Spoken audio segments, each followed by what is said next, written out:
panin kalungan at sang zinye say do zing la kison lel na in ko kana mange nangin la he phalo ne he bi ding kanu kalung gen cheng o ngai nu o lung de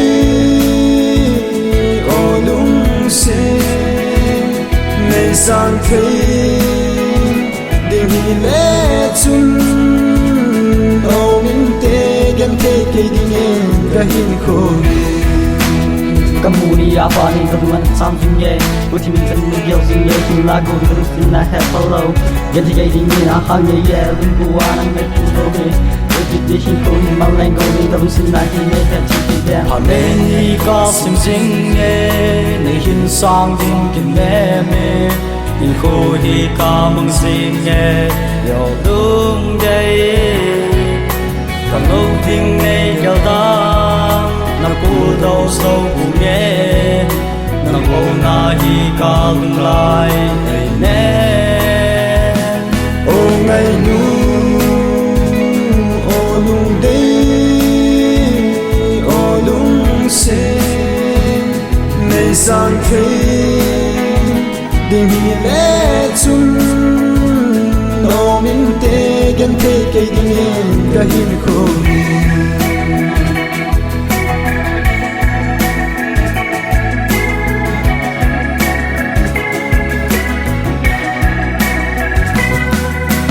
hin sang ye no lung de ka lung mu na nang bo patin min nang ka hin ge zeng ye ka lung se pe nang bo me hin song lel hi na lo mu na nang ken ka ne po o ngai nu o lung de se nei sang thei ding hi le chun o min te gan te ke ding en ka o ngai nu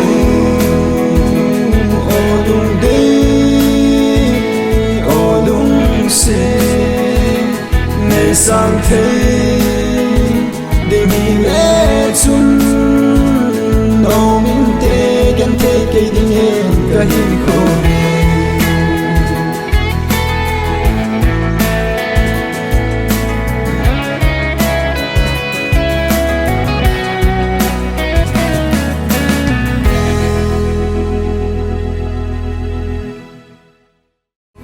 ngai nu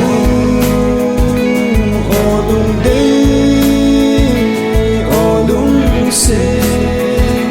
nei sang thei